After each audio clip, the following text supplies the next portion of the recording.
அடுத்த 5 ஆண்டுகளில் இந்தியாவில் 100 பில்லியன் அமெரிக்க டாலர் முதலீடு செய்ய உள்ளதாக அதானி நிறுவன தலைவர் கௌதம் அதானி தெரிவித்துள்ளார்.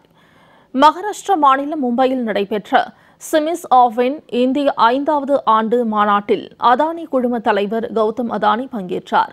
தொடர்ந்து நிகழ்ச்சியில் பேசிய அவர், அடுத்த 5 ஆண்டுகளில் இந்தியாவில் 100 பில்லியன் அமெரிக்க டாலர் அளவுக்கு முதலீடு செய்ய அதானி நிறுவனம் தயாராகி வருவதாக கூறினார்.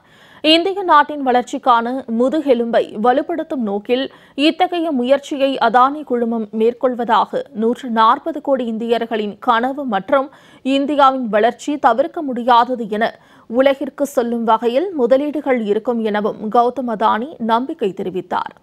மேலும் தனது ஆரம்பகால வாழ்க்கை குறித்து பேசிய கௌதம் அதானி, தூங்கும் போது வருவது கனவல்ல, தூக்கத்தை எது பறிக்கிறதோ அதுவே நம் கனவு எனவும் இதுவே என் வாழ்க்கையின் லட்சியம் எனவும் கூறினார்.